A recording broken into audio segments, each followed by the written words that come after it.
Bienvenue à cette nouvelle chronique du Moulin. Nous sommes à l'Académie de l'Acte au Moulin de Beaupré.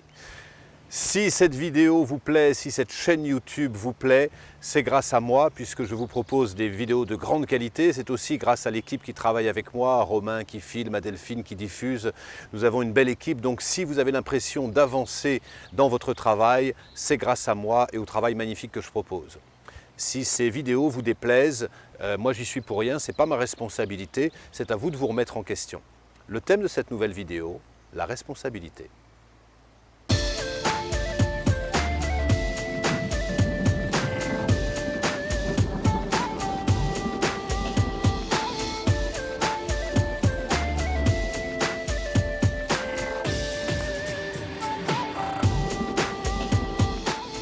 Je suis très heureux de vous accueillir pour évoquer ce thème si sensible à mon cœur, celui de la responsabilité.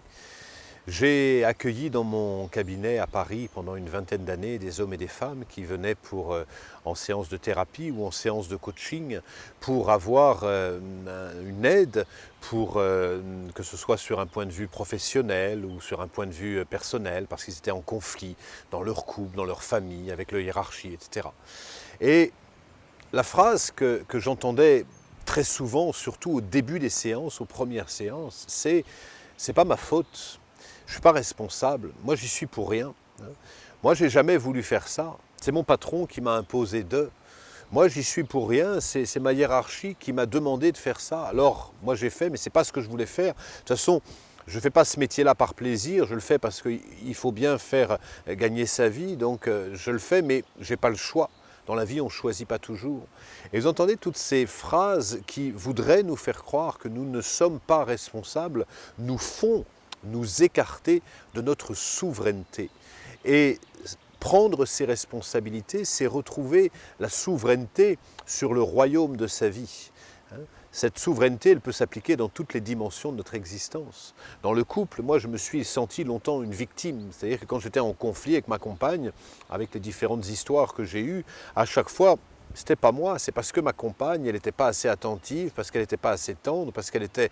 Et ce manque de responsabilité pouvait me rendre tyran auprès de mes partenaires parce que je ne prenais pas ma responsabilité par manque de conscience ou par manque de courage ou par manque de discernement.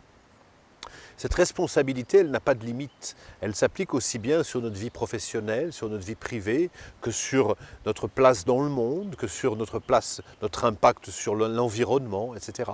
Et quand j'ai passé beaucoup d'années avec les Tibétains à explorer le bouddhisme, il y a une loi fondamentale qu'on appelle la loi du karma ou la loi de causalité, qui nous montre que chaque cause produit d'un effet, et chaque effet produit une cause. Et que si j'arrose la plante régulièrement, il y a un moment donné où la plante va fleurir, c'est le karma. Et si je donne un coup de pied au chien régulièrement, il y a un moment donné, le chien il va me mordre, c'est le karma. Et celui qui ne prend pas conscience de ses responsabilités, c'est comme si il ne prenait pas conscience de la loi du karma qui fait que chaque chose est associée l'une à l'autre. Alors, souvent, c'est difficile à entendre cette loi du karma parce que et je prends toutes les précautions possibles, c'est tellement plus confortable de se dire « mais là quand même, moi j'y suis pour rien, je faisais mon boulot normalement et il m'a licencié du jour au lendemain, c'est pas mon choix, moi j'y suis pour rien. Hein. Moi j'y suis pour rien, c'est mon mari, je me suis rendu compte qu'il m'a menti, hein. J'ai découvert son vrai visage. » Ce à quoi je réponds souvent, j'ai découvert son vrai visage à l'endroit où ça m'arrangeait à un endroit à vivre dans le mensonge.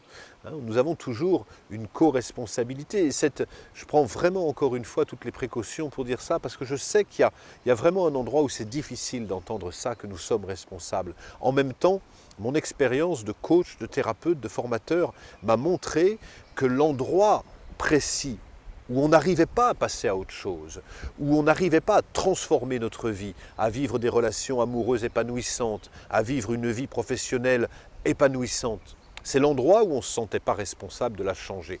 On rendait l'autre encore à avoir notre pouvoir sur notre vie. Et comme on rendait l'autre responsable, on ne pouvait rien changer. Prendre sa responsabilité, pourquoi ça nous fait si peur? Parce qu'on se sent souvent impuissant à changer ou on se sent coupable. Mais affirmer sa responsabilité n'a rien à voir avec la culpabilité. La culpabilité, c'est encore autre chose. C'est une création humaine qui nous amène encore dans des énergies basses. Prendre sa responsabilité, c'est se dire, ok, ah, cette vidéo ne fonctionne pas parce qu'on est dans l'ombre, par exemple, c'est toi qui es responsable du cadre. Mais prendre sa responsabilité, c'est dire non, c'est moi qui ai choisi ce cadreur, vous comprenez? Donc à chaque fois, nous sommes responsables et plus on va remonter en amont, plus on va prendre la conscience de nos responsabilités. Alors ce sujet est sensible encore une fois parce que c'est tellement plus facile de se dire c'est la faute de l'autre, c'est la faute des autres, c'est la faute du gouvernement, moi je suis impuissant. Mais reprendre son pouvoir, changer quelque chose dans sa vie, devenir l'acteur de sa vie, jouer le rôle de sa vie, la première étape et la plus importante, c'est vraiment pour moi la pierre d'échoppe de tout développement personnel, de toute croissance personnelle, c'est de plonger en soi. Alors je vous invite, allez-y, plongez en vous et regardez-vous. Et si dans cette situation, j'avais une responsabilité, qu'est-ce que ça changerait dans votre vie? Je suis heureux de partager cette vidéo avec vous, je suis heureux d'échanger avec vous. Si ces thèmes vous intéressent, c'est des thèmes qui sont abordés toute l'année à travers l'Académie de l'Acte, qui est une académie en ligne. Les ouvertures ont lieu comme toute académie à la rentrée en automne. Je vous invite à vous renseigner sur mon site arnaudriou.com et puis à suivre ces vidéos que j'offre chaque semaine au cœur de la chronique du Moulin. Et je vous donne rendez-vous à la semaine prochaine.